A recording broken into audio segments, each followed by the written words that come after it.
Hello, and welcome to the Off Meta Umineko Read Along podcast, the Ready When It's Ready podcast where I guide my friends and first time readers through my favorite story of all time, the highly acclaimed murder mystery visual novel Umineko When They Cry. We just finished Umineko Episode 5, End of the Golden Witch, so we're going to look back at the episode as a whole and take a look at some of the community comments and theories. So join us as we open up this message bottle and see what interpretation of the tale lies within.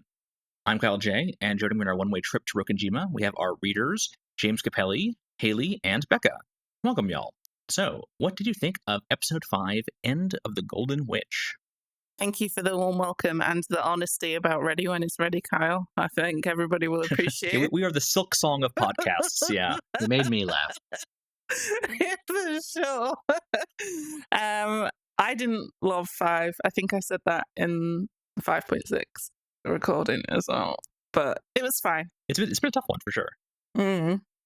I think I know why I feel similar to you. Like 5, I have it as my third favorite at this point. Wow, spoilers. Yeah, right. But I thought about why it made me feel that way. I think it has some very high highs, and the lows are very tepid. Okay. I feel like this episode includes a lot of stuff that we've been building to the whole time, which is really satisfying to see come to fruition. Like the way that we end up seeing blue truce and red truce fired back and forth rapid fire. It's like, okay, this is what all of the episodes leading up to this have been kind of building toward. And there's still room to go. But it was kind of our first taste of like, this is what people who know what they're doing with these powers can do and how effective they can be, which I thought was really fun. Overall, I love hanging out with all of my best friends and my arch nemeses on a cursed island out of time and out of space. So I'm just happy to be here. Yeah. So I mentioned before that Episode 5 is one of my favorite episodes. And I do think a lot of that is because Episode 5 was the first one that I read the visual novel for. Because I had watched the anime, right? And then I'd gone to get into the visual novel. And so this was like my first time actually experiencing the story as intended, with like the proper scope and everything. And so like it definitely, I think that's a lot of why it really stuck with me, because it's a very big quality improvement over the anime. Y'all seen a little bit of the anime, so you know that it has some problems. And especially because you go from the bombastic ending of 4 into the presentation of Beatrice is now like in a coma, and it's now very clearly transitioning into being kind of a love story to a degree, right? It was just like very surprising. And I think that's part of the reason why it just really stuck with me. Also, I do think the episode is good on the whole, especially because there's so much, it's doing so many different things. And I think that a lot of Episode 5 is starting to reveal, I think, what the author wants to say. You know what I mean? Like Episode 1 through 4, I think really are kind of their own thing, as being like, well, I've created this thing. Here's Umineko, this object. And then Episode 5 is when we're starting to like unpack, well, what do you mean by this? Like, what was this for? What is this trying to do? So, and I think it's giving us a lot of really interesting ways to look at the story and try and parse some of that meaning out of it. So it's getting way more meta in a lot of ways, to the point where pieces are becoming sentient about them being pieces, etc. So I do think, I love the variety of it. There is so much going on, like you said. It's a lot of fun. Have we had any of the family as pieces break that meta yet? None of the family. I think so. The only pieces we've seen really like break meta, Natsui, I guess, in this one to a degree, right? Interacting with Piece Beatrice, because Piece Beatrice is a meta piece. We've had some of the furniture have broken meta, I believe. But again, all of that is on the supernatural side, like of the witches, not of Kinzo.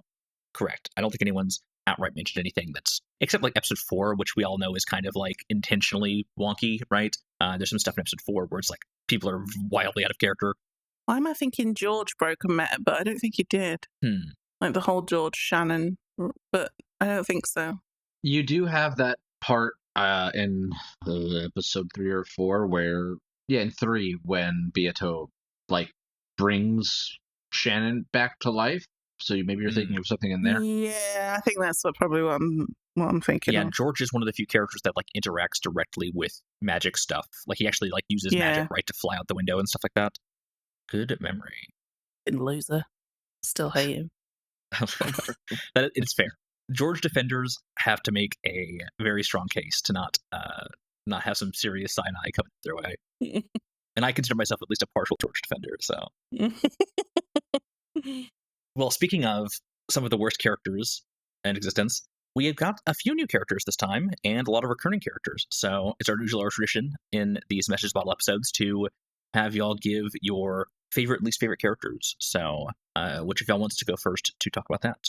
I'm never serious, so we can just get mine out of the way. All right. Let's just go. Hayley's favorite is still the seagulls. Damn it, Becca. Spoilers, jeez. Are they really? Maybe.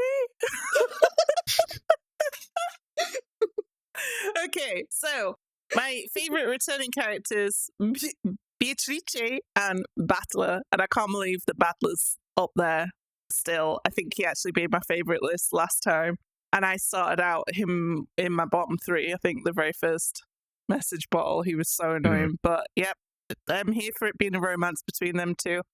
I'm all for that. And in my notes, I might have put Beatrice, Battler, and the Seagulls. Don't rob me of a top three, Kyle, because usually in the notes he puts your top three, but this time he just put favorite and least favorite, which left me open to just put the two. Yeah. But it's plural. It would favorites. be unfair for me to not talk about the Seagulls again. I would want to deny the Seagulls their bronze medal. Yeah. Exactly, right? Of the new characters, I hate them all. I don't like any of these new characters. I don't know. Hate's a strong word. I don't care about them, and maybe I just need time to care about them. Like I needed time to care about Battler. I don't know, but like I don't care. I really don't care what any of them have to say. Even Delanor? Such a problem. Yep, even her. Yep. If you're going to twist my arm, then I would say her. But I also, in true Hayley classic fashion, I said, no, not Delano, the Gold Truth. That's a character now in my mind. Like, the Seagulls are a whole character. The Gold Truth is my favorite character from episode 5. So, all right. Yeah, as a new concept. And then least favorites, man, Lambda and Burncastle sit top of that list. Yeah, that's fair. Like, it's just, yeah. Now, is it like least favorite in the way like you love to hate them, or like you actively dislike when they're on screen? Yes, that both. Okay. Yeah, both. I don't know.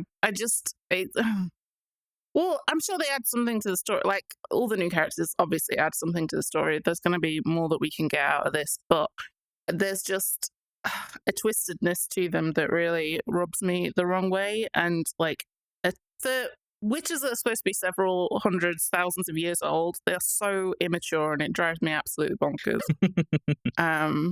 Yeah. So I guess even like Rosa and everybody's fallen off of my hated because they don't feature much in episode 5, really. Yeah, they're pretty back burner for a lot of episode 5. Yeah. Yeah, Lambda and Burncastle are interesting ones because like this is definitely their episode, right? They're definitely much more background characters in like the first 4, and then this one's like the first one where they're definitely the driving force of this episode, and we get a lot more information about like what they're trying to accomplish and stuff, and a lot of reveals in terms of their motivations as we go on. So and they just seem so petty and vindictive. Oh, yeah. Their motivations just aren't like even Lambda Delta is like, I don't know, like kind of possibly you can make the case that Lambda Delta is like secretly championing some of the stuff that happens in this. Maybe. Near the end of the trial, right? She kind of turns around and is definitely on Battler's side when he comes back with the Gold Truth. She's like, no, we're having a retrial right now. Yeah. Just to jump on the Lambda and Burncastle hate train, because spoiler, they're in my bottom least favorite characters as well. I agree with Hayley in that they're really fucking annoying to me as like if they're just doing this for funsies, if they're just doing this literally because they are bored, I'm like, are we for real right now? This whole thing just happened because these two immature little immortal beings got bored, and I'm all for like an arbitrary setup to do like a deep dive kind of character study murder mystery. I think that is interesting, but for them to feature so prominently in the narrative, and for them, if that's their whole thing, if that is really all that there is to them, I'm gonna be a little bit disappointed. Yeah. I really want there to be like a piece of something going on with them that we're still going to find out later, which we have plenty of time to do. But if this episode is like the most explanation we get for their motivations, I'll be a little bit disappointed, I think. That's fair. That's fair. I also do like what you just said, Kyle, in terms of like Lambda Delta's just kind of having fun. Lambda Delta's just kind of playing with Barbies, which, you know what? I get it. I like making Barbies kiss and do stupid things too. You know, we all have fun with that. Yeah. That's your mission statement. Yeah, it sure is. Becca, I like making Barbies kiss. I like making Barbies kiss. Specifically, not Ken, Yeah, but Barbies Well, like as Barbies. clones. it's always gay. Well, Barbies as a catch-all term for, you know, my little guys, all my little guys. Well, I like taking my fictional little guys and smushing their faces together, Mhm. like how Bong Joon-ho did with his Oscars. You know, you know what Yeah, I'm talking about, you right? know- Anyway, Yes, but the motivations thing, right? Like, it's so true. Like, I really enjoy a villain that's complex and has reasons for what they're doing that I can at least understand. Like, those are good villains. These feel like they are underbaked. yeah, Yeah, I can see that. I would agree with that so far, but I'm very much like one thing this story has taught me is that the depth of the seemingly antagonists will be revealed. And I consider both of them to be part of that. And I think we're going to get more of that from Kinzo as well. Still holding on to that Kinzo. I'll put an asterisk there because we haven't really interacted with the real Kinzo yet, I think. True. just to continue, because I started with my least favorites, my other least favorite character, shocker, Erica. But she is very much an I love to hate her kind of thing, because she's clearly at the mercy of Burncastle, like, and she's a little stinker. I do generally love a little stinker, but the thing that makes her so fucking annoying is because I think Kyle said this in one of our previous episodes, that she's kind of like the author being like, you guys wanted the perfect detective? Well, here she is. How ridiculous is all of this? Well, she did it. She knew what was coming and she did all of this really stupid precog stuff. She's a great foil to Battler. Because Battler, through the whole questions arc, is very emotional. And especially here at the end of episode 5, we have his opponent also being very emotional, right? I'm supposed to be perfect and I failed. No, kicking and screaming. Whereas Battler's like, I can't succeed. No, he's kicking and screaming. Yeah, everybody's just kicking and screaming, and it's really intense. So speaking of Erica, I actually have a comment from the Discord that I think fits in here. Sure. It's from Yarn Witch on Discord. Glad to have more members of the Erica anti-fan club. I agree that she's definitely a response to a certain readers and comments you probably got. Episode 5 Erica especially reminds me of those how to beat X horror franchise videos, where at least half of the tips are be aware you're in a horror movie. Yeah. Never feels like that when it's happening to you. And then as far as favorites go, surprising no one, once again, we have Beato. And I'll include all versions and or pieces of Beato under this umbrella if we want to go comatose Beato and meta aware that she's a piece on the board Beato. I even curl up in a ball and eroding into dust and ashes at Battler's feet, Beato? Yes. Because that Wow. comes She's the best. That comes after. She's literally dead. Yeah, and I love her. And still better than everybody else. R.I.P. to the realest witch who ever lived. But there's clearly so much going on with her, and I want to figure it out. I want to know how bad Battler hurt her feelings. What promise did he break? I have to know. I have to free her. I feel like that video. Have you ever seen that internet video of the guy where there's like a little cat in a store after hours and he's like, I'm gonna get you out of there. I'll get you out of there. That's me with Beato. Yes, I know exactly what you mean. Yeah. Love her. Problem with that is, this isn't the Battler that broke the promise. This is some fake Battler. If you say so. This is some poser. If you say so. And then another returning favorite is Natsui. Girl, she has gone through it in this episode. That poor woman. When will her misery end? Please. Let her have peace. But I'm also a biased eldest daughter, so, there goes those feelings. I did like that at the end, Battler just took some time out of his schedule to be like, in red, Natsui is pure and innocent and is held faithful and stuff. It's just like, she needed that. She really needed that, especially after Burncastle called her pitiful in red, which rude. So thank you, Battler, for standing up for your Aunt Natsui. Big, you are incompetent in red vibes, if I must say. Yeah, so subjective. People just be saying whatever with the red truth. And then new favorite, Delanor. I love her. Oh, yeah. Oh my god. I can tell that there's a lot of hidden depth to her. And again, she's just, I want to crack her open like a walnut, see what's going on in there. She seems like if we want to get D&D alignment with it, like almost like a lawful neutral. Okay.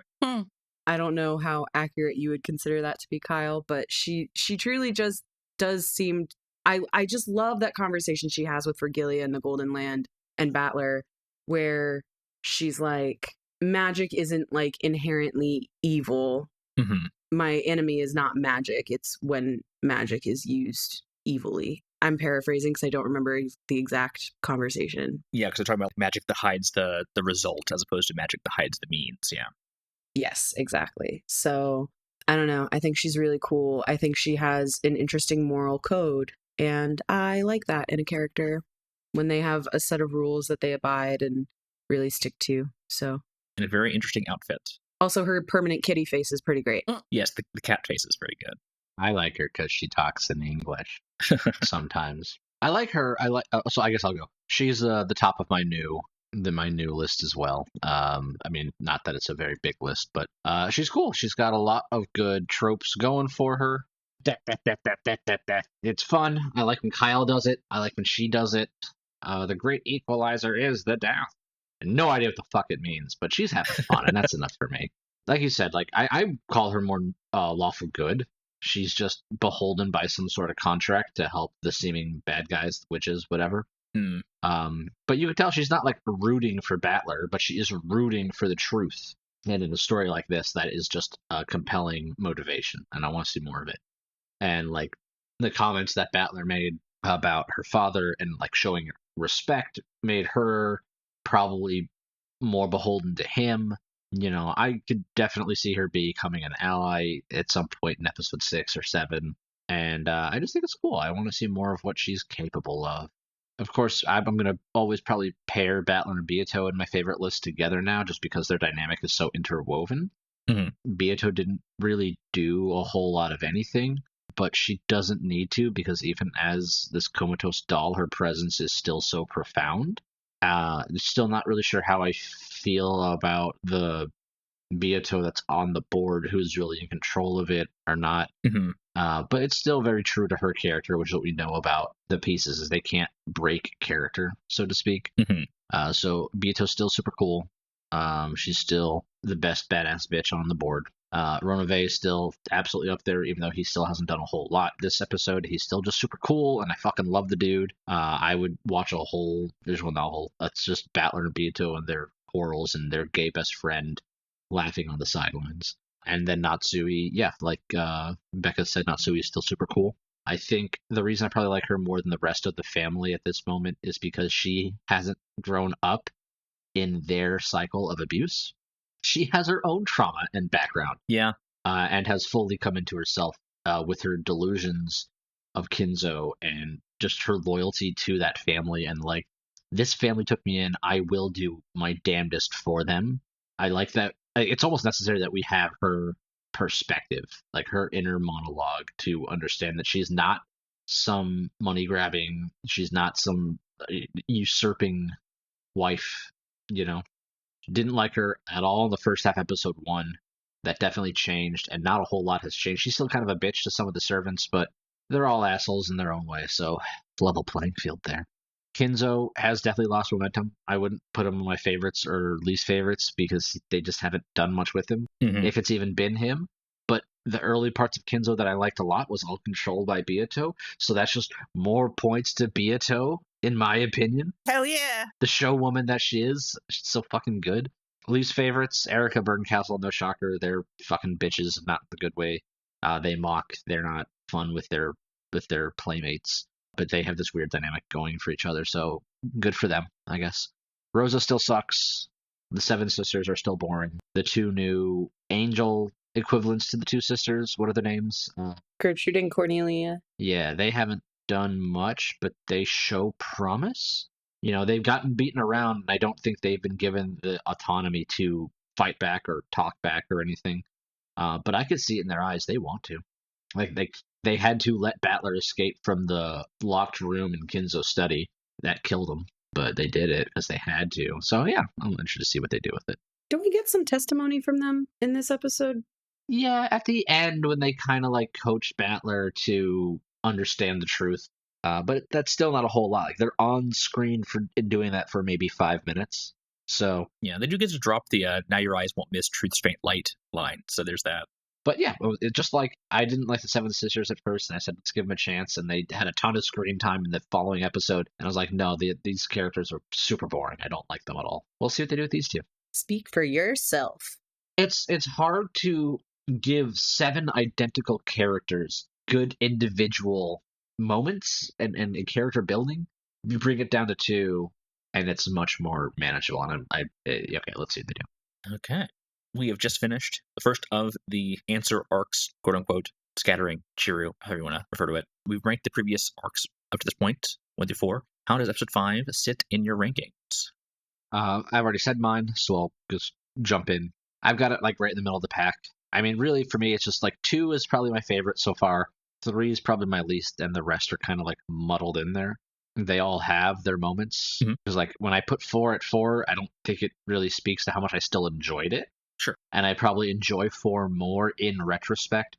I'm sure I will enjoy 5 more in retrospect when we get 6, because those 2 episodes seem like they're going to be closely intertwined. It's going to be a direct sequel from 5 into 6. So it's good. Like I said before, there's very high highs, there's very low lows. The highs for me, Becca mentioned the red and blue back and forth for the first time for real was entertaining. You can tell like this is what the whole Questions arc was kind of leading into. That was the whole Questions arc finale at the end of episode 4 with Battler and Beato, right? Mm-hmm. I think the thing that definitely brings it down for me is Battler is at his worst in the church scene at the end of our 5th recording, episode 5, right, where he gets skewered. Which that moment is super cool, but him fighting, him struggling is just kind of more of where he's been in episode 2 and 3.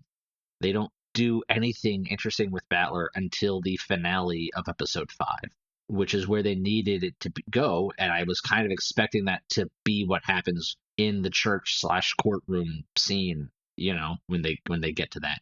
And then it was like, nope, he still doesn't get it. He still loses. It's just like, we've been here before, and I wouldn't mind so much if it was like a 2-hour read, but we have gone through all of episode 4 and all of episode 5, and he thinks he knows and he doesn't know, and he thinks he knows and he just doesn't know.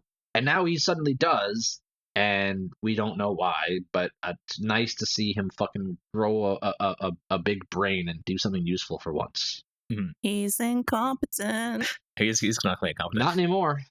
Not anymore. I love him, but he's incompetent. I think there's an interesting point to be made about how the level required of him jumped up really massively between the end of episode 4 and the trial, right? In episode 4, he was still kind of like, I can throw out individual theories, I can take on this one part of this one escape room. And then Erica comes in and it's like, if you don't have a whole piece of theory, top to bottom, that can fit within this giant web of truth, then you're not even, get out of here. Right. Which I kind of agree with, like, at this point in the story. You better come with your A game. You better come with a cohesive idea, which he finally does in the very finale. He's like, who said the people in that room were dead at that moment? Nobody said that. So it breaks your whole timeline, and let's work from there. So he still kind of does present it in that piece-by-piece theory, which breaks down her whole, no, you need to have this all put together. He does at that moment because he sees whatever the true reality is. I hope like our revelation of what the truth is shown to us through Battler going through it, like in that big brain moment that he has off screen. Mostly because I want to see him react to, oh, my family eating bombs is stupid as shit. This other thing was clearly what happened. Yeah, they clearly ate seagulls. Yeah. Hell yeah. But they're Hayley's favorites. That's okay. They can be dinner. It's valid. The seagulls were the culprit the whole time. The great equalizer is the dinner. Oh boy, man, I disagree about Battler in that episode. I don't know. He had some great moments, but it was Peace Battler was the highlight moment for me of him flying out the window, being spectacular. Which I know is sort of silly and it's Being Prince Charming, essentially. yeah, that's an extension of Lambda, right? But I loved it. It was great. I have 5s at the bottom of my list. Sure. Unfortunately, I don't know. Capelli's dead right. It had high highs and low lows, but my highs were very different to Capelli's because I don't like the red and blue back and forth. Like, it's okay. I just don't need it. And I know it's part of the game, but I don't need it color coded. I don't know. I find the arguing really tedious, I suppose. I think we do, especially in this episode, get some actually tedious arguments. Like, there's some in this one that are like, okay, this didn't need to be this long. Yeah, I mean, I felt like that all the time anyway, but this is especially like, oh my god, why am I still here? I know I can also answer that, but I think this episode started out really strong, it ended really strong, and almost everything, apart from flying out the window, in the middle was just a bit flat. And I'm not particularly interested in any of the new characters. I guess it's a problem that I'm not overly concerned with solving the mystery. I am more interested in the story as a whole. And solving the epitaph. Rather than solving the mystery. So this episode I struggled with because I don't care about the characters that have been introduced to solve the mystery. That is so interesting because there are, like, obviously they're introducing characters that are literally about the mystery, but also this episode is more than I think any of the other ones about figuring out the why, right? Like, this is the first time Battlers even really sat down to be like, why is Beatrice doing this? Yeah, those are the highs for me. Those are the bits. So I think it does have those extremes, yeah. Yeah, it does. But those are the bits I really enjoyed. The Battler, like, realizing these things and, like, all of the historical stuff and seeing bits of Natsui's past and, like, all of that was really cool for this episode. But, I mean, maybe I should put it above episode 2. My ranking, as a reminder, was episode 1, episode 4, episode 3, episode 2, and now episode 5 at the end. And maybe I would put 5 above 2. But I don't know. Okay. I think it makes sense with the way we've described 2 in the past. Yeah, I think probably that's probably it. 5's probably 4th. It's not confusing. I did rank it pretty high, and part of that might be recency bias, but I agree with all of the stuff you just called out as like highs for things. I love learning more about Natsui, and I love Battler really trying to investigate why the fuck is this actually happening. He's been so preoccupied with the how and the who, and now he needs the why. But I don't know. I think this episode really moves. I'm really engaged with all the new characters, so that probably also has something to do with it. I love Delanor. I love that it is becoming more and more of a character study the longer we go on to. As we get more into motivations, like, that is the stuff that really interests me. Why is anybody on this island doing anything, making any of the choices that they're making? I love finding out more about that. And honestly, so many of these things blur together for me that I don't really remember how much I still stand behind this ranking, but my current ranking is episode 3, then 5, then 1 and 4 are kind of on the same level, and then 2 at the bottom. But yeah, it was a good episode. I understand why you like it so much, Kyle, outside of it being like your first live exposure to it. Yeah, it's doing some cool stuff. What's your ranking so far? And I'll say specifically, like, as we're going back through it, not how did you feel originally. Right now, 1 through 5, how would you rank them? That's tough. Yeah, we've only been doing this for a year and a half, buddy. Come on. In terms of, like, the revisits, I think my opinion on 4 definitely increased the most. I think there's so much in 4 that, like, I didn't appreciate at the time. I was a bit caught up in not caring for Maria or Angie as, like, new focus characters, but, like, giving it the time and the space to, like, focus on kind of the character studies we've done as we've gone through this. I was able to appreciate their storylines a lot more and what they were trying to say with those things. It was a lot more emotionally resonant. Episode 1 is still always going to be one of my favorites of all time. It's just so classic. It's the only one that is a straight up and down murder mystery, right? And then the reveal at the end with the witch is just, it's never not going to be like one of the best things in Umineko. But she doesn't appear until the clock strikes midnight. Yeah. Which is so relevant. I think she appears, as the clock is striking midnight, I believe. She supposedly appears to Matsui, but she doesn't appear to the camera until right after that clock strikes midnight, which is such a fun little detail that gets added on to later when the rules of the quote-unquote game are revealed. Yeah, and that definitely possibly means something. So yeah, I think 4 is definitely one of the most approved ones. 1 is just always a favorite. 3 I've always loved because I love the Beatrice fake romance arc. I think it's super good. It's also one of the ones like they start to explain things more, and so like getting to like kind of see how it's structured. I really like 3 in the sense that like getting to see how like we struggled with 2, and then seeing how 3 like literally introduced the tools necessary to understand what was happening in 2 was really cool. So I think structurally that's very interesting. So yeah, I think that's how I've like kind of how I've thought about them as we've gone along. 5 is just its own damn thing. It's so different than the rest. It's hard to like to really think about it as a part of the whole because it's just so strange and interesting. I really love the introduction of Erica. Obviously, I think she's just a fantastic addition, and the Noxus decalogue is so interesting to really like sit down and think about like why these rules exist and how they're being used here. It really gives me a really big appreciation for the way this is written. Not just like when I like experienced it, I just enjoyed it as a narrative, especially when I first read it. But it's really cool to sit back and be like, oh, the construction actually is really solid. The way that these things are being used is really impressive. I will say I do greatly appreciate the Decalogue's inclusion for that. As much as I think we've all kind of butted heads with the Decalogue and like rules at certain points over the course of the narrative, I do really, really like that Ryukishi is kind of using it as like I'm placing these constraints upon myself to see how unique and interesting of a story I can create from them while keeping it classic to the murder mystery genre. It's cool. I do think, having heard you all talk about 5 a bit more now, maybe I would actually put it up above 3. Because if I think back about 3, the story beats in that one as interesting as they have, like the story beats in 5, and the progression has probably been more interesting than in 3. 3 was very Ava heavy, if I remember. Yes, it was very Ava heavy. Yeah. Yeah. I mean, that's one of the things, like a lot of the early parts of the early episodes, all of the early episodes and the early parts of subsequent episodes are a lot of defining the rules, defining the characters, defining the relationships. And now we're at the point where we have dozens of hours of background behind us. We can just dive right in and get into the thick of it.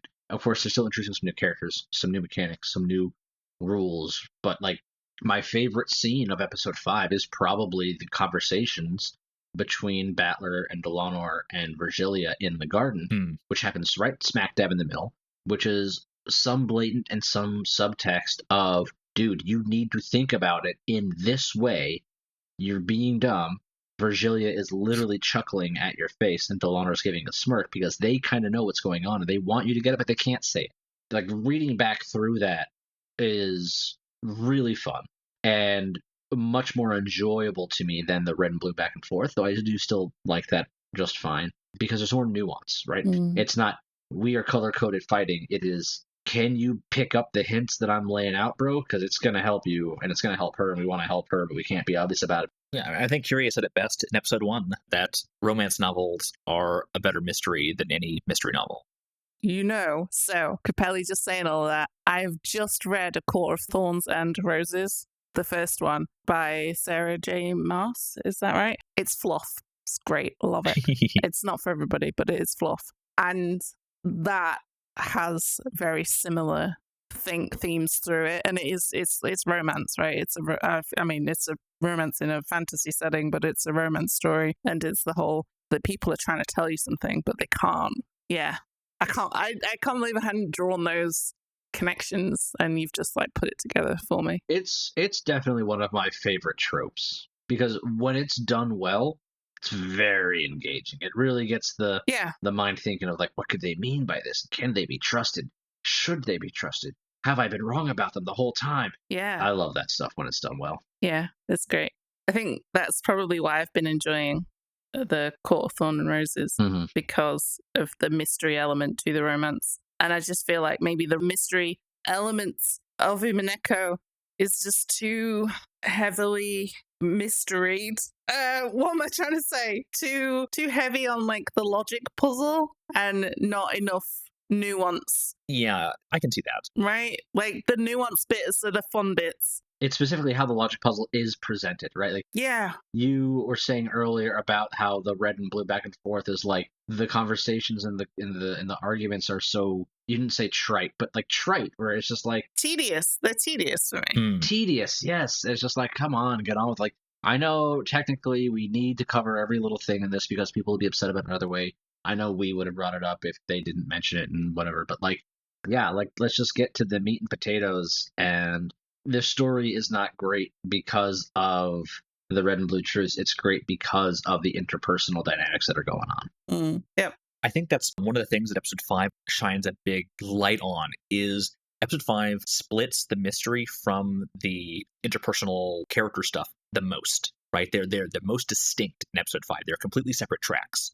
Yeah. In the previous episodes, the thematic stuff of the mystery was tied into the rules and the characters, and like they were all intertwined, and you learned things about each of them looking at both of them, right? Whereas in this one, they're pretty much completely separate, right? Like you've got an entire part of the mystery that is a completely unrelated, unimportant mystery about a knock and a letter that has no relevance to anything else, and it's just here to be a literal puzzle box for you to look at and solve. And to be fair, it's a very good puzzle box, and it has really interesting things to say about the mystery side. And also, on the flip side, we have Battler, who's like, I don't care about the mystery anymore. Like, I'm not even going to look at that. I'm only looking at interpersonal motive stuff today. And so I think it kind of revealed to me why I think we talk about this as like there's so many highs and lows, is because like whichever part you care about the most has some of the best, most focused aspects of that in this episode. But also, if you don't really like the super focused aspect of the other side, it also gets a really heavy, distinct spotlight in this episode. Yeah, exactly. That's exactly it. That's why I pulled it right into the middle of my ranking, I think, because it really is the best and the worst of both, depending on which bit you like. What it's good at, it's very good at. Yeah. Episode 5 of Umineko is the first episode of the Answer Arcs. Now, in the original Japanese, this part of Umineko is called chiru, or scattering, possibly referring to a scattering of clues or answers or the truth to be found within its tales. In the English release, they dubbed this the Answer Arcs to match the original breakdown of the author's previous work, Higurashi no Akukoro ni, which was divided into the question arcs and answer arcs. With that in mind, if you came to episode 5 expecting explicit answers, then you likely have been somewhat disappointed. Rather, episode 5, End of the Golden Witch, serves more as a different angle on Beatrice's game. With a new game master in Lambda Delta, and new players in Burncastle, Erica, and Delanor, we get a ton of new perspectives and lenses through which to view and parse the story of Umineko. With the introduction of Erica as the detective, and Delanor armed with Nox's Decalogue, the human side seems to have all the tools and advantages, and Beatrice, now reduced to a peace status, is the one on the back foot. And most importantly, in this episode, Battler solves the mystery, and thus declares to the reader that sufficient clues have been given for them to theoretically solve it as well. Additionally, with the reveal at the end that Battler's perspective was not objective this episode, we have a lot to think about as we take a look back at episode 5, End of the Golden Witch. Our tale resumes in the Golden Land, where Battler is having tea with Beatrice and Virgilia as he ponders the previous 4 games. However, Beatrice, having passed on her final wish for Battler to solve her mystery and finally kill her, has fallen into a doll-like comatose state. Battler is unable to make progress in his solve because no matter how much he looks at the game board from the perspective of the witch's side, he can't seem to make heads or tails of Beatrice's seemingly contradictory moves. At the end of the last game, Burncastle and Lambda Delta had been immediately ready to jump into the next one. However, with Beatrice in no state to continue, Battler refused to take part in Lambda Delta's game. When Ronove appears to inform him that the 2 Angelobing witches are desecrating Beatrice's game board, though, Battler finally decides to return. However, by this point, it would seem that Burncastle has already solved everything and is on the verge of victory. Entering the game at the climax of the second day, we find a strange blue-haired girl accusing Yoshimiya Natsuhi of being the culprit. After the new intro cutscene, we return to the past, sometime between 1 and 2 years ago, the day that Kenzo passed away. When Natsui takes charge of the situation and begins making arrangements for Kenzo's funeral, Kraus suddenly and angrily stops her. Apparently, Kraus had been embezzling Kenzo's money in order to fund his recent business ventures, after having depleted his own funds in numerous failed, aborted, and scam projects. With Kenzo's sudden death, all of this would be revealed, and they stand to lose everything. As Natsui cries alone in Kenzo's study, wondering what they will do, suddenly the spirit of Kenzo manifests to advise her. Summoning Beatrice, the 2 of them rekindle Natsui's fighting spirit, and pass the headship of the Yoshimiya family onto her in spirit. Later that evening, Natsui gathers everyone who knows of Kenzo's death and informs them that until Kraus's business efforts come to fruition, they will all be acting as if Kenzo is still alive. We then cut to that year's family conference. While Kraus's business is making steady progress towards success, it still hasn't managed to bring in the promised profits that would pay off their debts. And so, the ruse of a living Kenzo had to continue even through this year's family conference. Through clever use of Kumasawa and Kanon claiming to have seen Kenzo, they managed to convince the rest of the family that Kenzo simply refused to see them out of anger at their naked greed. When we see scenes of Natsui and Beatrice drinking tea and having a friendly chat about Natsui and Krause's romantic time as newlyweds visiting Taiwan, the witches pressure Battler to explain how this could be possible. Battler, having finally learned how to play this game properly, is easily able to explain the scenes such as this as a private delusion or representative of a shared narrative between co-conspirators. However, later, when Battler is similarly drinking tea with Beatrice in the Golden Land, he is unable to maintain just a cold dismissal of the existence of Beatrice in those memories, as that seems to actively injure the comatose Beatrice. Bernkastel, though, has no such compunctions, and happily tears apart Natsui's delusions with the red truth, and calls Battler out on his feckless waffling in his determination to kill Beatrice, as she herself requested of him. We then cut to sometime before this year's family conference. Battler calls Jessica and tells her that he will finally be coming back to the family conference this year. Natsui receives a report from Krause's business partners and confirms that his plans are indeed steadily advancing towards great success. However, once again, it would need a bit more time to come to fruition, and so they must make it through another year's family conference without the rest of the family uncovering their secret. Unfortunately, as we then see in various scenes between those other family members, they are already beginning to put the pieces of Krause and Natsui's scheme together and are starting to plan a counterattack. Some unknown time just before the family conference, Natsui receives a mysterious phone call from a young man claiming to be Natsui's child, seeking revenge on her for some terrible crime 19 years ago. Bernkastel tries to get Lambda Delta to confirm that something like this actually happened, but Lambda is holding her cards close to her chest for now. Turn end, untap, upkeep, draw. Come October 4th, 1986. On the fateful day of the 1986 Ushimiya family conference, things are already not going well. The other family members, not fully tricked that Kenzo was still alive last year, are already clamoring to be allowed to see him in person. Natsui has a strategy meeting with Genji and suddenly finds herself on the meta sublayer with Ronove, Gap, and the peace version of Beatrice discussing things from a meta perspective. In the witch's smoking room, Battler complains about nothing of importance happening on the first day. However, we suddenly cut to Rosa running out into the storm and trying to find Maria, who had once again been told to wait out there. There they discover a mysterious young girl who had washed up on the shore of the island after a boating accident, Furuto Erika. Bernkastel, not satisfied with simply being a player and controlling existing pieces, decided to place a version of herself directly on the game board as the detective. She and Lambda confirm in red that Erika, as the detective according to Nox's 7th, cannot be the culprit, and that she only appears in this game and increases the number of people on the island by 1. In fact, since everyone on the island seems to have gathered in the parlor to welcome this uninvited guest, Lambda confirms in red that the number of people currently in the parlor is equal to the number of people on the island. Later at dinner, Erika shows herself to be surprisingly adept at fitting in with his high-class family, and making an excellent first impression. However, this doesn't last, as once the mystery of the epitaph is presented to her, she quickly stops caring about politeness and begins to run roughshod over everyone in her drive to prove herself to be the smartest person in the room. Erika speculates that Kenzo had created the epitaph as a way to select his true successor, something many in the family members suspected but never could quite say so definitively. When Jessica takes offense at someone implying that Krause might not be the successor and attempts to argue with her, Erika files that away as motivation to ruin her and her family's lives. We then cut back and forth between Erika and Battler explaining their logic to everyone in the guest house, and the witch's smoking room where Bernkastel explains how she used her power to examine every possible fragment to piece together the epitaph's solution. While the full answer is hidden from us, we do get a walkthrough of how the snippets from the previous games' attempts at solving it provided a path towards the solution. Back on the game board, everyone's logic hits a stopping point, and most everyone disperses for the night. However, Battler decides to keep on working on it after some helpful clues from Rosa about kanji and thinking of the parts of the epitaph like portions of a journey to the Golden Land. Later that night, while Natsuhi and her magical allies in Kenzo's study fretfully strategize how to maintain Kenzo's illusion for the duration of the family conference, Erika and Battler complete the last steps of enacting the epitaph's solution and discover Kenzo's hidden gold. After a hubbub where Eva once again fails to get into Kenzo's study, intending to inform Kenzo of his epitaph having been solved, everyone gathers in the undergrad VIP room and confirms that the gold is in fact real. However, as Erika suspects, this only sparks an even more hostile conversation about what this means for the inheritance and the successorship of the Ushimiya family. In the witch's smoking room, Battler once again tries to talk to doll Beatrice and puzzle out her inscrutable motives. However, this time, Virgili decides to step in and provide him with some red truths clarifying some of Beatrice's intentions. However, this only seems to reveal that things were even more complicated than Battler had ever imagined. Erika returns to the guest house, but Battler is dragged along by Kyrie back to the mansion to continue the family conference. After arguing in circles for a while, everyone decides to take a break. Krause and Natsui strategize in the second floor hall, and Shannon and Cannon bring tea to everyone else in the dining room. When the clock strikes midnight, Genji pulls Natsui away to receive another phone call from the man from 19 years ago, who demonstrates that he is near at hand. Meanwhile, at the same time in the dining room, there's a knock at the door with no one there, and a letter from Beatrice delivering Kenzo's signet ring to Battler, designating him the new head of the Ushimiya family. Rosa leaves the conference at 1 a.m., and Battler finally manages to leave at 3 a.m. and return to the guest house.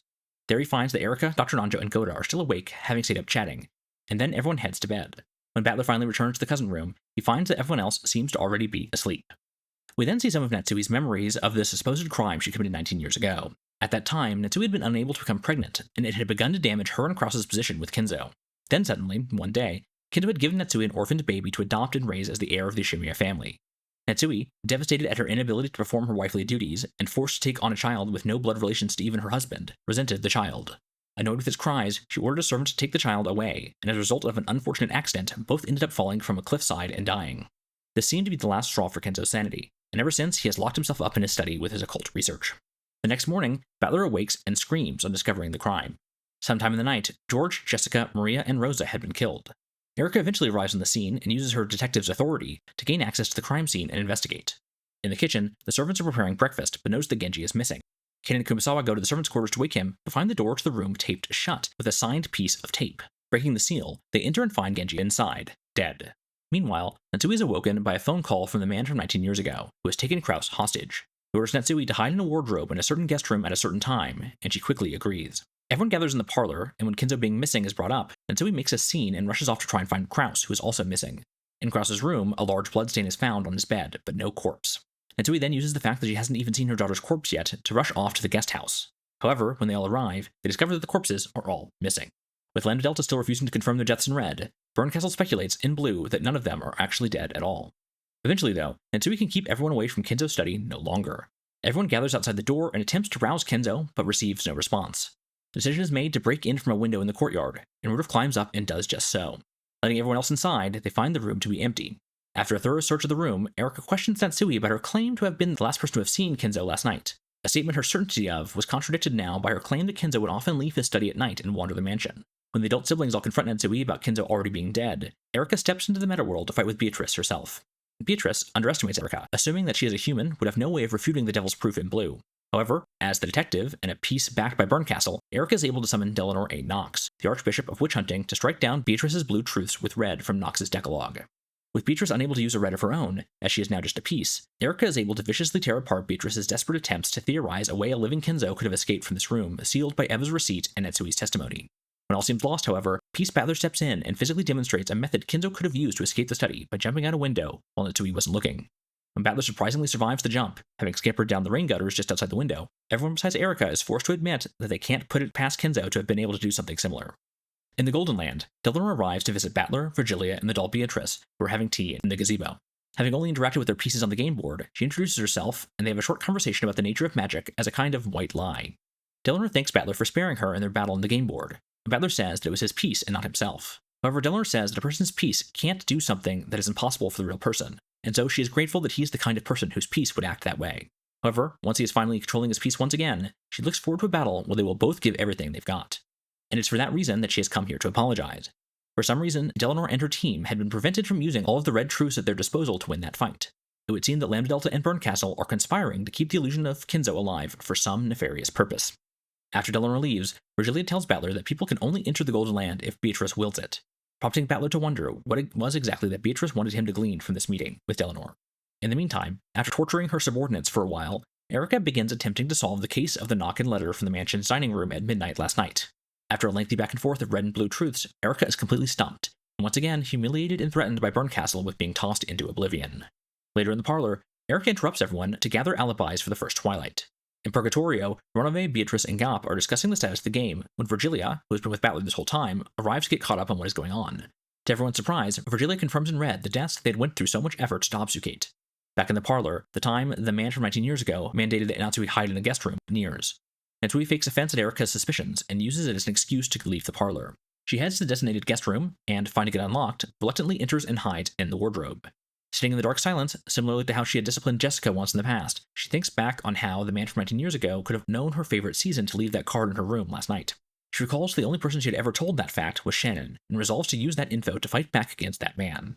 However, just then, Hideyoshi suddenly enters the guest room. Shuttering the windows and locking the door, he lies down on the bed and cries over the loss of his son George. Natsui wonders if she can reveal herself to Hideyoshi and seek his help, but suddenly, Hideyoshi is being attacked by someone else in the room. As Hideyoshi lays dying, Natsui can hear Eva attempting to get into the room through the chain-locked door to help her husband. However, she is forced to leave to go get help. Everyone else then arrives, and Goda breaks into the room to find Hideyoshi dead. Erica, who had rushed outside to make sure the windows were never opened, then arrives herself, but is quickly rushed out when everyone decides to return to the parlor as a group.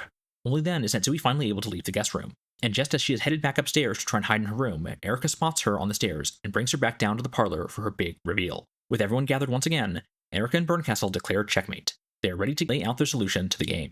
Back in the Golden Land, Battler has just left to rejoin the game officially, leaving doll Beatrice with Virgilia. Virgilia says the Battler has been given all the tools he needs to reach the truth, but because of his naivete, he will never reach it no matter how many games they might play. And that is why Beatrice brought those interloping witches into the game, to force the both of them to end their hesitation.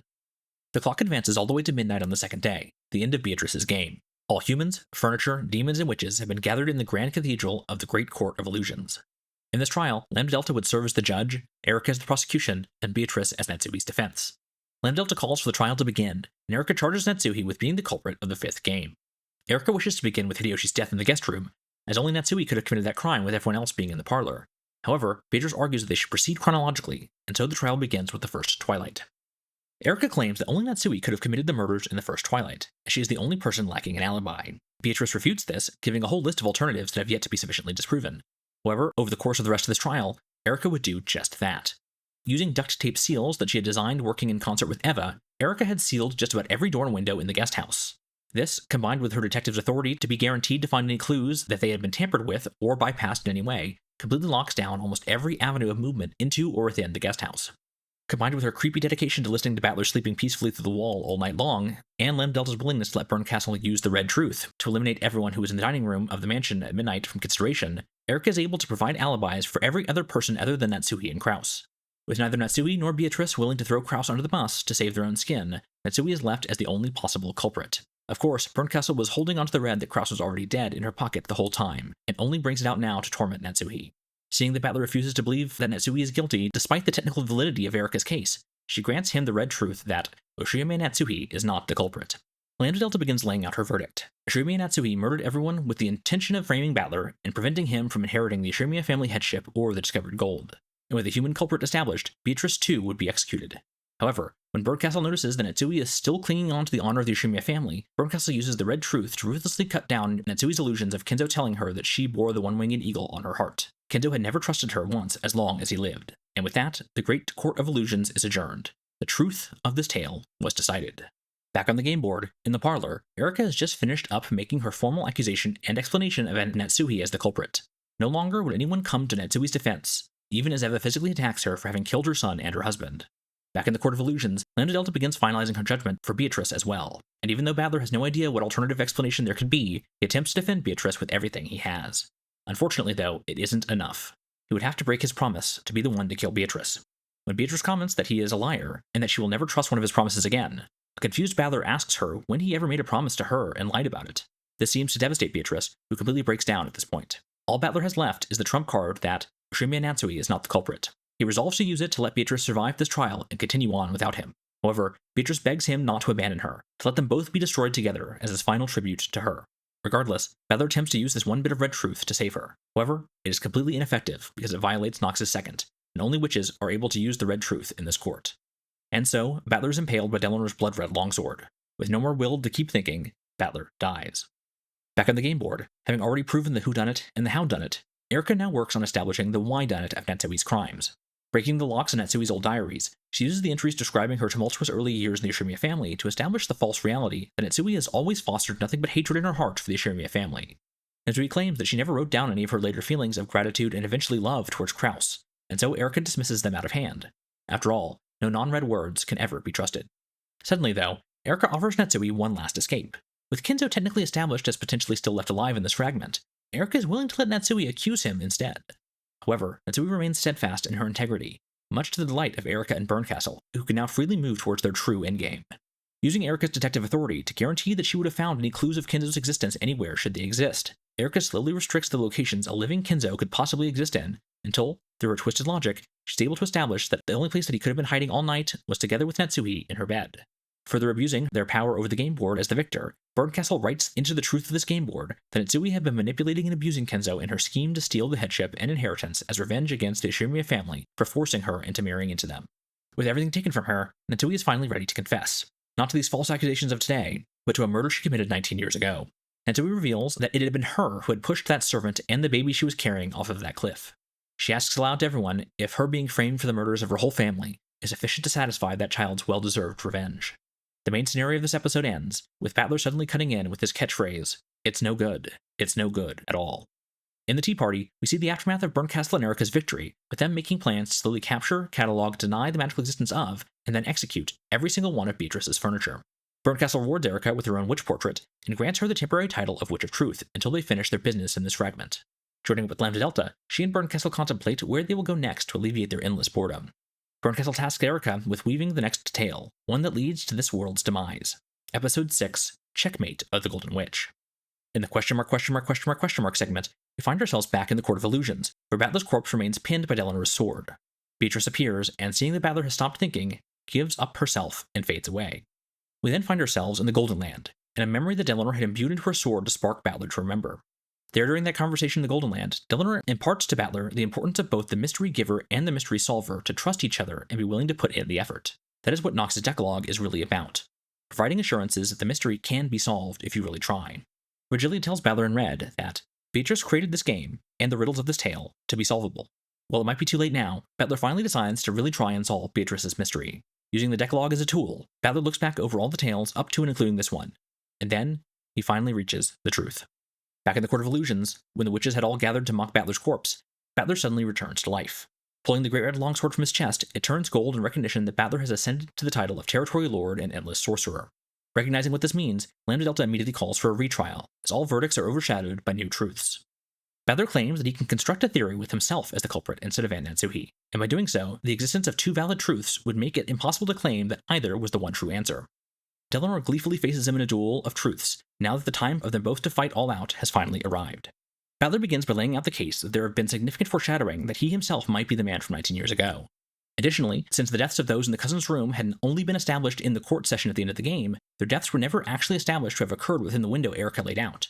Summoning all of his magical allies, Battler pokes numerous holes in Erica's theory, especially the fact that she relies on Kinzo being alive to move the bodies from the cousins' room. When Delanor tries to object to Battler using magical means to establish that Kinzo is dead, Battler is forced to present a gold truth, guaranteeing the existence of Kinzo's corpse. Battler then lays out his theory that when he had screamed from discovering the corpses of the cousins, he had been pretending. None of them had actually been dead at that time, and everyone who actually saw one of those corpses was lying the whole time. Erica tries to refute this theory, as for him to be able to lie with his perspective, he would have to have not been the detective in this game, and clues to that fact would have to have been presented. However, Battler is able to point out that when he and Erica finally solved the epitaph, he claimed to have seen Ushirimiya Kinzo himself in the forest, acknowledging him as the new head of the Ushirimiya family. While observers are normally able to present their own perspectives, even if they are mistaken, because of the red truth that no one would mistake Kinzo by sight, that claim could only possibly be a deliberate lie, the one thing that a detective's perspective is unable to do. And with that, Erica and Delanor have no rebuttal. Battler's truth is just as valid as her own. After some shoddy patched up logic to remove Kinzo having to be alive for it to work. Lambda Delta officially declares that this game is a tie, and hands over the mantle of the game master to Battler. He and Erica will settle things for good in this, the sixth and final game. And that is the end of Episode 5, End of the Golden Witch. Something tells me it's not going to be the final game. There may be some clues. Who else is left to fight? What do you mean, Becca? Episodes 7 and 8 are just going to be like what happened 19 years ago. There's no game anymore. Clearly, the family are going to become witches, and the witches are going to become the pieces who are killing each other. That's what's going to happen. Uh-huh. When you're here, your family. Well, something also tells me we have not met every character even. I do think we're going to get more new characters. Oh my god. Don't say things like that. No more. And no, I don't have space in my heart. I may have at some point said up to a certain episode. Kyle did tell us what episode is the last episode to introduce new characters. I'll give you a hint. It's not episode 5. Yeah, it was not episode 5. Yeah, it's 6 or 7, if I remember. 6, 7. Sorry. Apparently I'm a teenager now.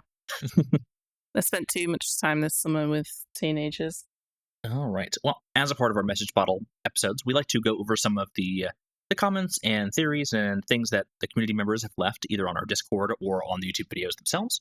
So I've selected a few of my favorite comments from each of the episodes that we released that I think are worth mentioning. From episode 5.1, we have MHF013 on YouTube.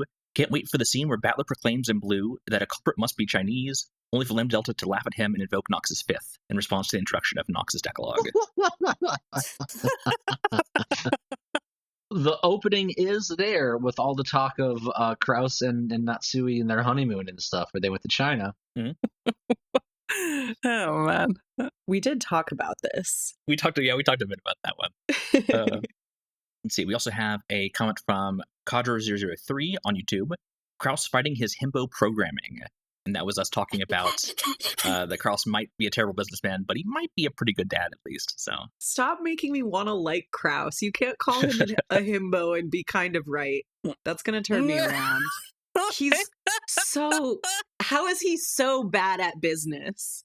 How? it is impressive. Yeah. It's almost parody how bad he is. Wasn't it something on the moon? Wasn't it something related to the moon? Uh-huh. I don't think he actually explicitly invested in moon tourism, but the scam artist that he was in business with was also separately doing a moon tourism scam, I think, yeah. And he's like, but he has such vision. Yeah, okay. That's... Okay, vision, Bro. sure. What are you thinking? But yeah, him being a really good dad to Jessica, it's like, fuck, man, don't make me like you. Can't I just hate you in peace? And also by really good dad, we mean that like he's not that he's just like kind of normal. Oh man. Yeah, I was thinking as you said, like, is he a really good dad? Like, he's an okay dad? Yeah. By the standards of Okay. everyone else around him, pretty good. One of the better dads. That's fair. That's fair. That and also in like a very specific life or death situation. Like it's only at the end that he's really kind of pulling it out and like stepping up. But you know, it's when it counts, kind of. They're all dead anyway. Is Hideyoshi a better dad? We don't really see him parenting George. Yeah, because George is already an adult man, as we've established. Yeah, hard to say. He seems loving. Yeah. Like he's really loving toward Ava, so you have to assume. I mean, something's gone wrong in the raising of George, so where that lane lies between him and Eva, who's to say? Something's gone wrong. Whoa. I've never agreed so hard with you, Kyle. George is just a problem. Oh dear. All right, so for episode 5.2, we have Arthur Hill 8185 on YouTube. I can't believe Battlers finally realized Beato might have feelings for him. I'm so excited to see where their relationship goes. Yes. Yes. Yeah, and I have to agree. This is definitely like it's so good to see like that finally becoming a thing in this one. Same, bestie. Now, I feel like I gotta bring this up. I have to. There's a lot of George hate because it's a grown man macking on a very young woman. Yeah, and as we've established, the timeline is fucking Now, how old is Beato? unknown. And how young is Battler? 19. Yeah, he's 18 or 19. Yeah. And also 19. Both of them. She sure acts like it sometimes. But I'm just saying, there's a double standard there. And we can't live in this whole, oh, she's not actually 1,000. She's actually his same age. Can't live in there forever. Well, she's not a witch, is she? I mean, you could live in there if you're in reality. I mean, are you really saying that Beatrice is a real ass witch? Is that where we're landing on this? Yeah. Is this what we're doing? All I'm saying, she was fucking his granddad. All right, that's I mean, we don't know that. She might have been raped by his granddad. Yeah, that's probably more accurate. That's why I regretted that sentence and wanted to back out. My beef with George and Shannon and George being like a quote unquote creep is not necessarily the age difference. It's more like the power dynamic between her being a servant to him being really rich and powerful. Yeah. That's the more like realistic critique. The age difference is just like so fundamentally doesn't make any sense. Like the only sense I can take is it's a mistake. It has to be a mistake. She was 12, man. Like she was 12 when he started trying to get with her. Oh boy, we don't need more George discourse. I'm giving you a chance to defend your buddy, Kyle. I said it just does not math. It's like I can't fathom that was the author's intention. Like it just doesn't make any sense. Yeah, so I'm in denial. That's the answer. My only defense of George is that I'm in denial about what the author was actually trying to accomplish here. All right. We have another comment from Cotter003 on YouTube. This is about the fighting game. He's just letting us know that there are good plot lines in the fighting game. And also, I guess, pushing for us to do an episode talking about that. So I think it's probably just going to be you, me, and then one of Becca and Hayley, maybe. So there's a whole conversation we have to have about what we're doing after episode 8, because there is a very good case to be made. Say less. That we have to read the manga of episode 8. Okay. No, please continue. I want to know. Yeah, keep going. That's not at all what I thought you were going to say. Yeah, because the manga of episode 8 is distinctly different than the visual novel of episode 8. And the manga was written with Rikishi's input. So there are aspects of episode 8 that are more canonical than the visual novel, even to a degree, because you could view it as like a clarification of certain things.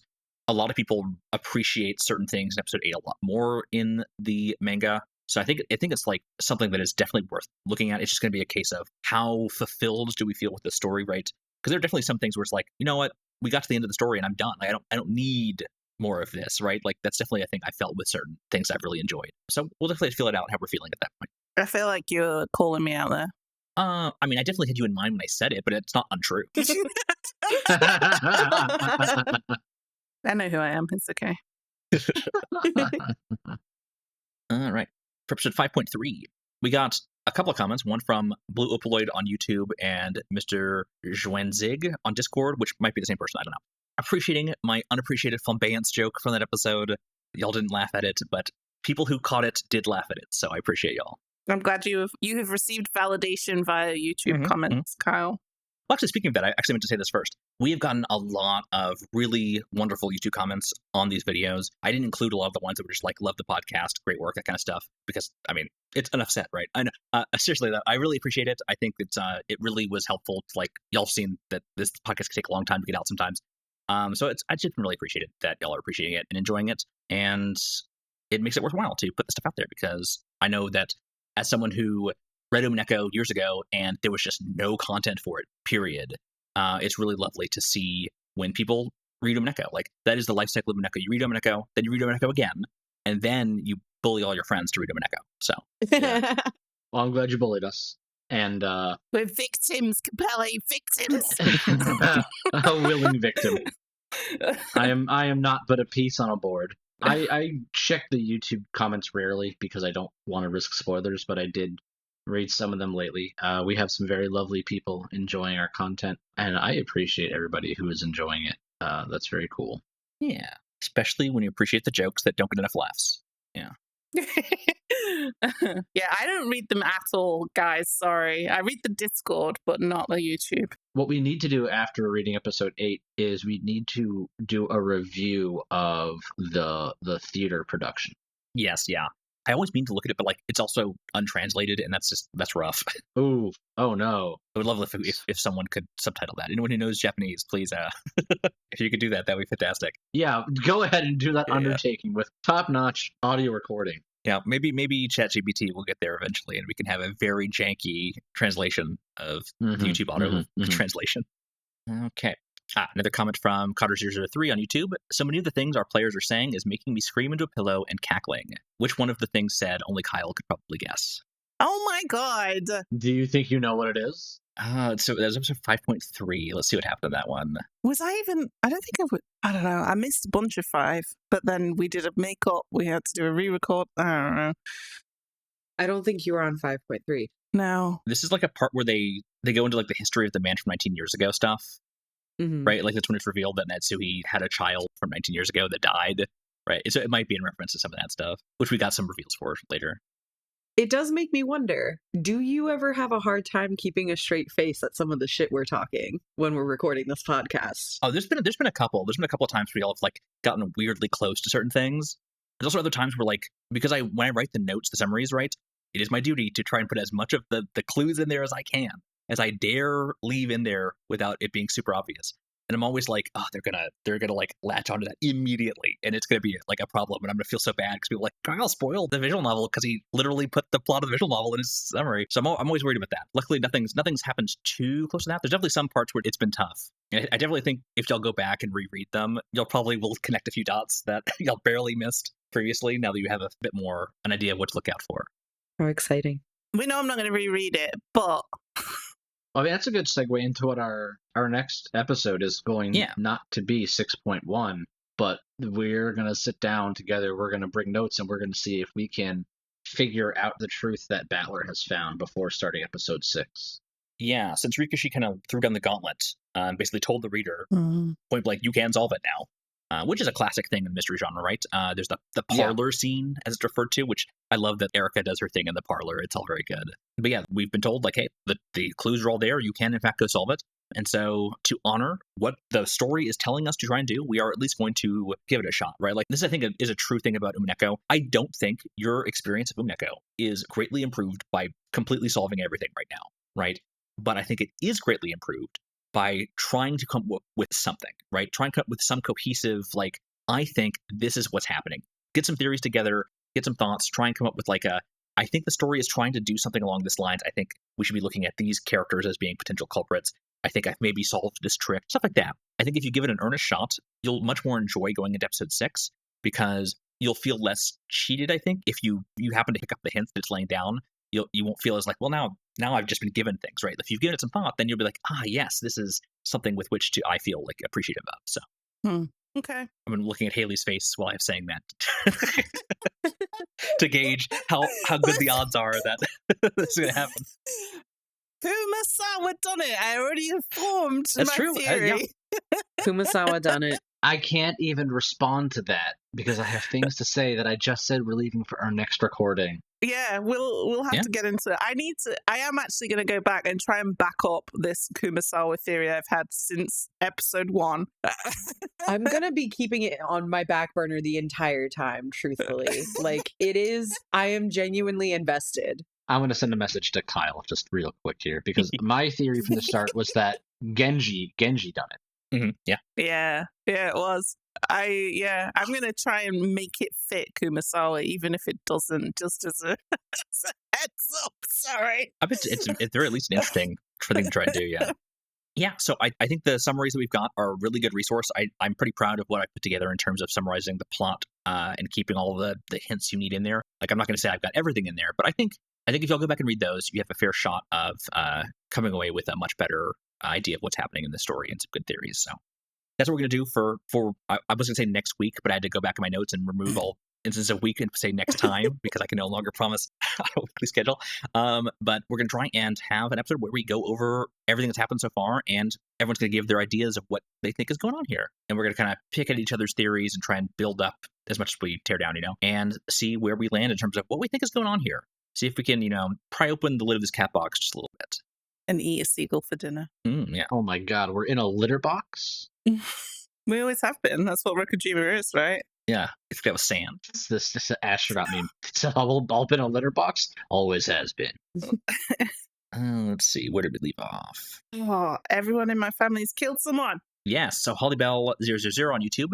Thanks to this podcast, I read Everyone in My Family Has Killed Someone. Great book, and I was super wrong with my guess. I just started the Tokyo Zodiac Murders to see the genre Ryukishi is critiquing as loveless. At least that's how I interpret it, and used it as inspiration. Still on the first chapter, but I see the inspiration it drew from. And so maybe at this point, you're probably beyond the first chapter, so feel free to drop another comment or in the Discord to let us know how that went. Because, that is one of the things that I think I would like to do is, like, now that I'm, like, I've been paid more attention to structurally what Umineko was trying to accomplish, I think it would be much more interesting to see, like, what is Ryukishi actually saying about these things? Like, this is, to a degree, a commentary on a very specific genre. I think a lot of it does apply to a lot more than just that specific genre in terms of, like, mystery and other things. So it is still useful, but I really would like to kind of get a better idea of the golden age of Japanese mysteries that he's talking about, for sure. Man, they've read it in that time. It's still sat on my shelf. I still haven't read it. When did I buy that? February? Oops. It's on my list. Was it Ben that was recommending that initially? I think so. It's been mentioned here before. Well, I'm sure he will be glad to know that someone read it, yeah. What are you all reading right now? I'm actually in the middle of listening to the audiobooks of some, like, the middle Wheel of Time books. Ooh. I had kind of fallen off because I'm in, like, the part that people kind of consider the slog. Books 8 to 10? Yeah, I'm in, like, Crown of Swords or whatever. I can't remember what they're all called. They're all either Game of Thrones titles or one of the middle. It's all a blur to me. It's one of the ones where it's like they spend a lot of time trying to find in a weird city. It's like, okay. Do you have any idea how little that narrows it down? I know. That's why I said it like that, because I was like, I'm pretty sure that's like 3 books at least. I think I know what you're talking about. I got to a point when I finished that I was listening to it at 2.4 times speed. Ooh, well. Yeah. And like the narrator's voice is slow enough that it's fine. I'm enjoying it, but yeah, it definitely, like, it could have used an edit to at least half its size. Something it shares in common with Umineko to a degree. So I'm glad you said it, not me. I am currently reading The Game at Carousel. I read Dungeon Crawler Carl earlier this year. Oh. I blew through all 7 books in a month. How was that? Fantastic. It's in my top 3 book series of all time. Okay. The genre is called Lit RPG, so like literary RPG. It's like you're reading people talk about their stats in like a video game, literally. But the character work is what makes it shine. Comedy is really good. The stakes are like real for the characters. It's very well done. But it got me checking out that genre more. And The Game at Carousel is a lit RPG, but it's not fantasy. It is horror. Oh, okay. So these main characters get trapped in this creepy town, and at every turn they can basically be pulled into a horror movie. And rather than leveling up and acquiring skills and abilities, you acquire movie tropes. Cool. And like that dynamic Cool. is what maybe be like interesting. The characters are okay, but the world building and the mystery is interesting. And if you really do like horror, whether that's slasher flicks or whether that's, more like mystery stuff, like all the little stories that they get pulled into, it's a good variety. So it's not just like you're in a teen slasher, though that's definitely like one of the first things you are in. It's good. I'm like halfway through the second book, and I think there's only 3 out right now. Just like Dungeon Crawler Carl, I'm pretty sure this was a self-published series, but then Dungeon Crawler Carl got picked up by a big publisher right like a year or so ago, so it blew up the popularity, and it's getting big money, and the author is touring and has a ton of fans and stuff. So very cool. Like book 1 of this came out in 2024, and we're on book 3 already, so these independent writers like have to, I think, write a lot and put out a lot very quickly in order to kind of like get a foot in the door, so to speak, because the field is so competitive, especially now you have all these AI slop novels coming out. But that's what I'm reading. I'm reading Murderbot. What's that? The Murderbot Diaries. Is there a show about that happening right now? Yes, they just adapted the first novella into a season of a show on Apple TV Plus, starring Alexander Skarsgård as Murderbot. Any good / faithful at all? It's extremely faithful. That's good. That's rare. They combine a couple of the characters from the book into characters in the show because the crew is kind of big, so they kind of like make the ensemble a little bit smaller. Sure, yeah. But they're incredible books. They're all from first-person point of view of Murderbot. And Murderbot is a sentient robot that has hacked its governor module, and it doesn't really want to work. It just kind of wants to sit around binging soap operas. And then it has to take care of this group of humans that it becomes kind of ingrained with, and stuff happens. It's great. The series is mostly novellas. There's 4 novellas and then a novel, and then 2 more novellas, and they just announced a new novel. And I'm currently reading the 5th book, which is the first novel. Okay. It's great. Great stuff. Highly recommend. What's the size difference between a novella and a novel? I don't really know. I kind of looked up the word counts because I was curious, and all of the novellas are somewhere between like 30 and 35,000 words, and the novel is a little bit over 100,000 words. Okay. According to Google AI, a novella is typically 17.5 thousand to 40,000, where a novel is longer, exceeding 40,000. NaNoWriMo, the goal is always 50K, so I guess that's what you can ballpark a novel. That makes sense, yeah. Right. I think it's going to depend on the author, right? Like, yeah. Brandon Sanderson's novellas can qualify as full-fledged novellas to other authors. Anyway, yeah, it's good. Good stuff. Highly recommend. I'm reading Fluff. Nothing wrong with Fluff. Nice. I'm reading... Fluff is good. Yeah. Court of Thorn and Roses, and interspersed with... Well, this one's not Fluff, it's basically erotica. The Dark Olympus series by Katie Robert is the other one. Other series I'm reading, because I borrow library books on my Kobo reader. Oh, nice. So depending on what's available is what I'm reading. So I'm having to alternate depending on what hold comes up next. All right. Let's see. From episode 5.4, we have another comment from Yarnwitch on Discord. On a side note, the stage play gave Delanor knee shorts. Thank goodness. Yay!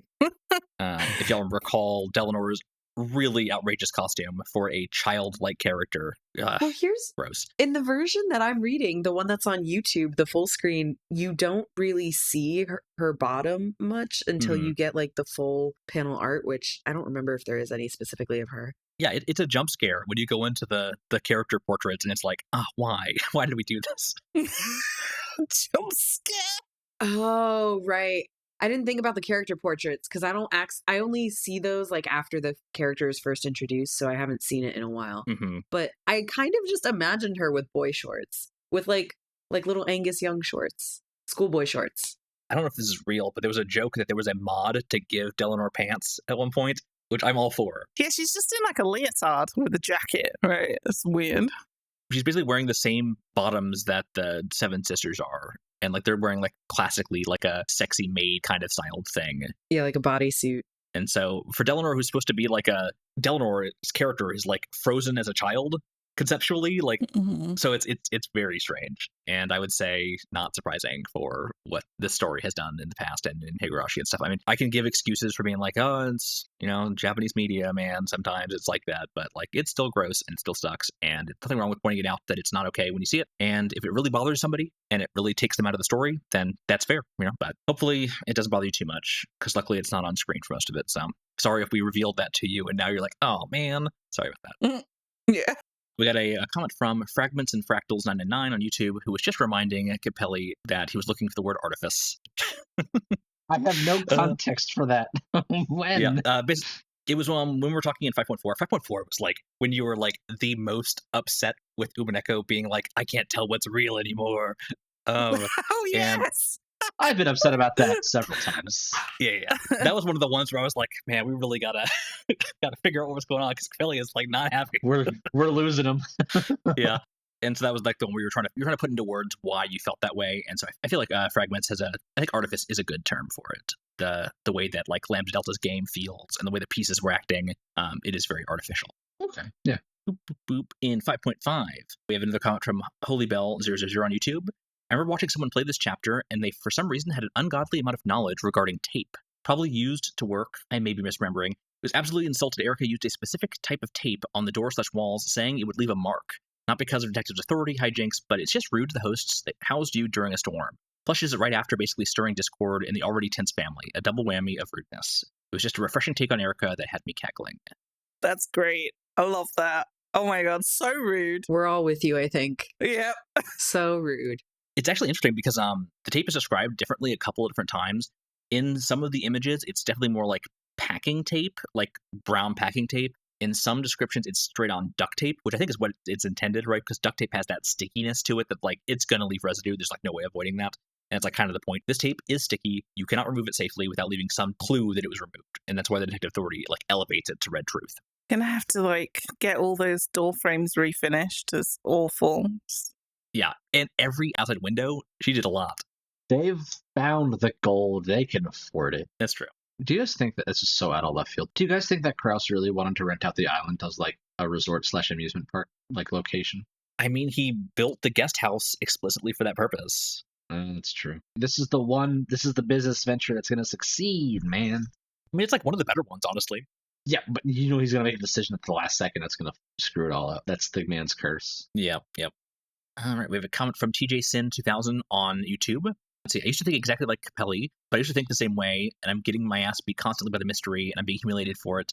Now I'm realizing that it was me really self-inserting myself into Battler a little too hard. The witches are fucking with him, and because Loki's the type of person who it's fun to bully. Lol, still love him though. Either way, I think at the end, the witches' tea party of this episode will feel like an even bigger slap in your face for Capelli. Fuck you, guy. I don't know who you are. Go to hell. Soul reading me like that. I get to hear and see Hayley restraining herself from commenting. It's fun to mess with the Battler. Like, my dynamic with many of my friends is very similar. No. Yeah, no. No. Yeah, go ask your husband. See what he says. Dick. That's Adam's dynamic. Right. I'm the nice one. Okay.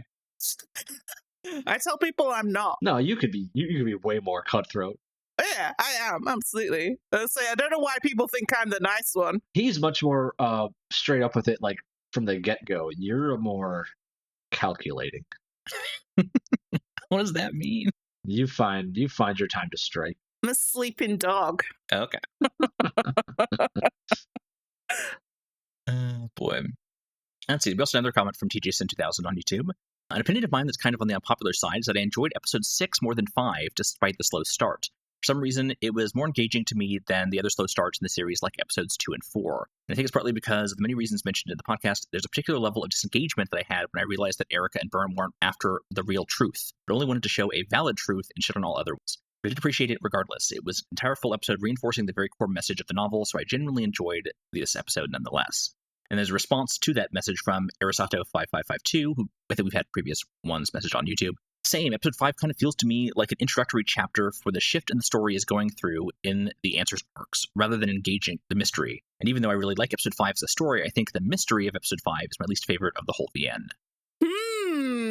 Am I going to enjoy the answers more? Do I get more story? Am I understanding what they're saying correctly there? I think that's generally a pretty true thing. I think the answers arcs focus a lot more on characters and story than you would probably have guessed going into it. Yeah. I mean, if these two YouTube commenters are to be believed, then I think so. So what you're telling me is the real answers are the friends we made along the way? I think that what they're telling us is that we're never going to see Ben again. Oh, no. Listen, Because when they reveal that Nanjo is the true culprit, Ben will be locked back in. Mm-hmm. The true hero of the story. What they're telling us is we have something to look forward to, yes. which Yeah. I am jazzed about.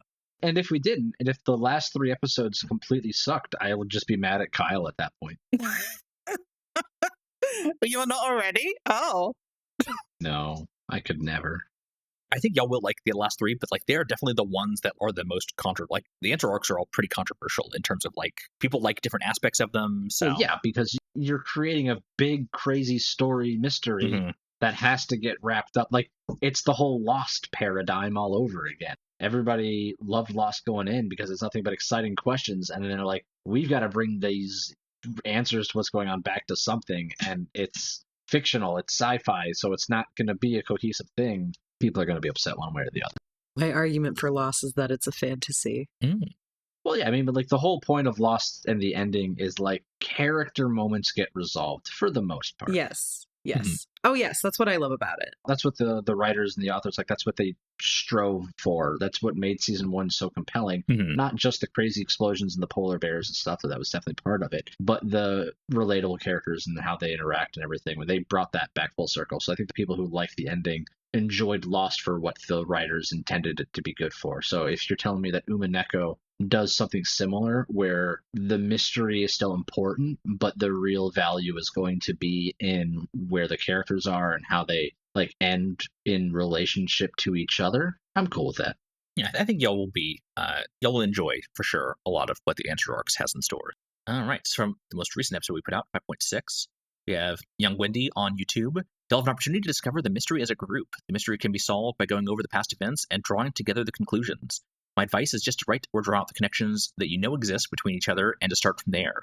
Going over the story and realizing what's real and what is not will help you contextualize the mystery into the most rewarding experience. Hope you find the answers. Without love, the truth cannot be seen. Please try. And then kind of like a sweat shrug kind of smiley. I promise I'm going to try. I'm really going to try. Yeah. I think we've got a good plan for what we're going to do that I think is both realistic and will be very satisfying for y'all and for the viewers at home. So I'm excited for our next episode for sure. I'm hunkering down this weekend. Okay. Gonna get my blanket and my snacks and hide in a corner. I might even print out all of your summaries like a real Ooh, okay, that'd be old interesting. elder geriatric millennial that I am. I have a printer in my house. Yeah, so as far as the summaries, I do recommend that you do the individual episode summaries, not like the message bottle summaries, because those I had to abstract too far. You'd lose too much, I think. But that's what I did for episode 1. And then I can make notes and get my highlighters out. Ooh. You tried me as someone who has several colors of highlighter, Hayley. I'm looking at like 12. Okay. That was more than I expected, but I want pictures of Hayley with a corkboard and colored yarn. No. I need you to go full Charlie Day. That's what I want to see. All right. So we have, these last few comments that we have are kind of about people where they were like talking about like how they felt just like when they solved the mystery of Umineko and how like they approached solving it. We have at Rydell8384 on YouTube. Don't have a question, but I will say that it's been one of my favorite podcasts to listen to. Thank you very much. I appreciate that. Aw. Umineko was a story I read on and off for 4 years due to me getting frustrated at how slow it was. Fair. But ever since I finished episode 8, it hit me in a way that no other media has emotionally. It has still stuck with me. Taking your time with a piece of media does help it stick compared to rushing through it, which I'm guilty of doing myself. Since Umineko was with me for a better part of half a decade, it's one of the most unique experiences I've had with a piece of fiction. And I'm glad that you guys are taking the time to go through it. Also, as a side note, with a mixture of dropping and picking up this game over and over again, I didn't figure out who the culprit was until after I finished the game and looked it up online because I'm very dumb, lol.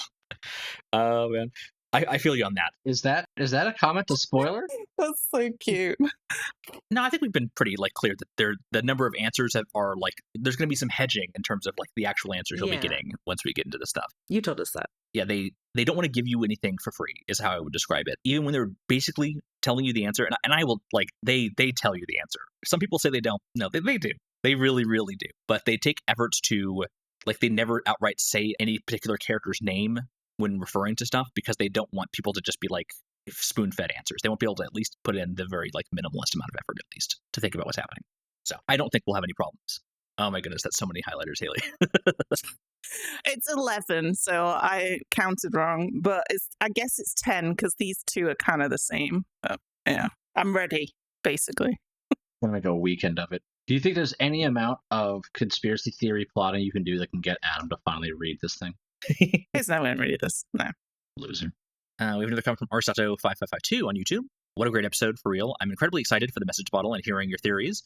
And yes, we'll be doing the theories next time. I believe it was about this part in the first few hours of episode 6 that made me reach the truth TM, so looking forward to your experiences in that regard. Yeah, I think there's a good chance that y'all hit upon some core truths pretty early into episode 6. Oh, okay. So you really got to get my soul one. This excites me. And one of the things that's so interesting about Umineko is you can get some of like the biggest answers and still have no clue about like half the other stuff in the story. So oh my god, there's a lot for us to unpack. So I still don't know how I feel about this. I'm over halfway through. we are over halfway through at least. So we are 5/8 of the way through it. Depending on if we do extra content, we might be halfway through then. Yeah.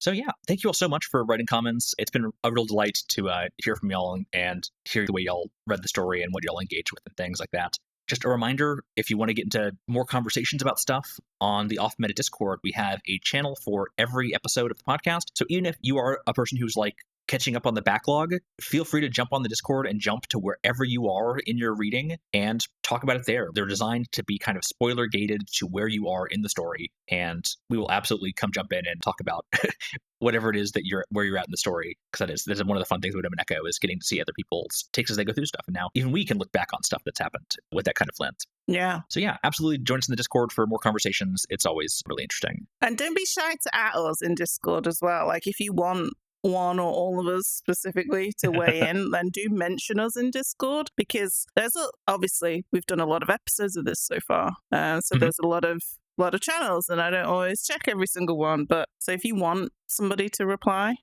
like mention us. We'll be there. Oh no, engaging with our audience about this podcast that we create. Don't make me do that. Please do. I love talking to you guys about this. Let's make a parasocial relationship. I'm just honestly really bad at checking those channels in Discord. So, like... Which is why you have to ping me and I'll see it. Exactly. I think I replied to a message the other day where it's like, oh, this has been here for 2 weeks and I didn't notice. Yeah, I struggle with that as well. That's what I'm saying. Ping us. Seriously. It's cool. I want it. You won't be annoying me. I like the pings. Gives me purpose. Oh, and also we have a full spoilers chat as well, where we talk behind the readers' backs about all the things they're so close to figuring out. So rude. And all the things they're so far away from figuring out. Don't remind me. Ugh, I can't wait till this is finished and I can go in there and be like, you fuckers. You're bullying us like Angie. Yep. We have had a few interesting conversations about like some of the mysteries of Umineko that are like we've had some dialogues about what we think is actually going on with a few things that remained unclear. And so yeah, it's always a good place to chat about that kind of stuff. I think that is everything for this message bottle. I think we're ready to seal it up and throw it into the sea of fragments that is YouTube. Yeah, so thank you all for joining us. I hope you enjoyed episode 5. Looking forward to episode 6 immensely. Oh, I guess there's one thing I'm going to do. Do y'all have any predictions for episode 6? What do you think? What do you think it's going to be? Ooh. Erica getting a beat down, I hope. We can hope. I think I said in our episode 4 bottle message that I thought the entire questions arc was going to be revisiting the mysteries of the questions arc. Right. And I think episode 6 is going to do a lot of that. Interesting. Okay. And it's going to be very much like Battler clearly knows the answer. It's not going to be spoon-fed to us. It's going to be fed to us with him challenging Erica to solve the things she couldn't figure out, such as who left the letter in the dining room, which is clearly something that she struggled finding an answer with here in episode 5. So I think we're gonna get stuff like that, which would be cool because like it'll flip it a little bit where we kind of root for Erica a little bit to figure out the things that we, the reader, still struggle with, and it's going to be seen through her point of view. I think we're going to see stuff like that. Yeah. I think we're going to get a 19 years ago flashback from Beato's perspective. I know that's wildly specific, but that's what I want. Okay. Oh, I want that too, Hayley. I love that. You think that's how we're going to figure out like what the sin that Battler had was through flashbacks through Beato? I don't know, but that's what I want. He broke some kind of promise to her. Mm-hmm. So how do you think she's going to be reintroduced into the story? Like, is it going to be more peace, Beatrice? Is it going to be the meta Beatrice is not actually dead? What do you think we're going to see? Oh, she ain't dead. Well, the story does go out of its way to say, well, okay, yes, she is. But, like, no, I agree with you. She's not. But, like, how are they going to work that in is what I want. Are they going to bring her back to life and it feel okay? Yeah. I think Battler can bring her back because he's the endless sorcerer now. Yes!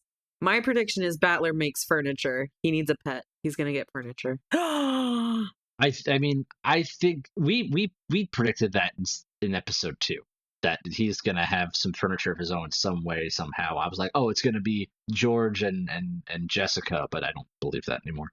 Bold of you to think that I remember that long ago. I know. Well, I just remember because it was one of my big theories. What if Beato is just Battler's furniture and he made this promise to her 19 years ago and has like forgotten everything about who he is, and she's just been his furniture this whole time? Maybe. I don't think that. I'm sorry. His furniture that can become human with the power of love. Oh my god! Here's the thing: is like this whole Battler versus Beato thing is if he fully engages in resurrecting her, like then to then love her is to admit that she exists because of magic, which ends their game. Whether or not they want it to, that is the dynamic that this whole relationship is founded. Like that's the challenge that they sort of grew close to each other through. So for him to do that is to accept that magic is real, which ends everything. So they're going to have to try to continue to dance around it. And then they can live happily ever after. Magic and wishes are real. No, because then the game is over. And Beato's alive again because she's been resurrected through the ceremony by being proven that she exists. True. She fell off a cliff, my friend. It's rude to save a woman. Oh my god, Capelli. You can't just say someone fell off a cliff. You can't just say that. You have to push them like Natsui did. Kyle, we need to end this. Thank you all for joining us. Hope you had a great time. I'm upsetting her. And remember to think off meta.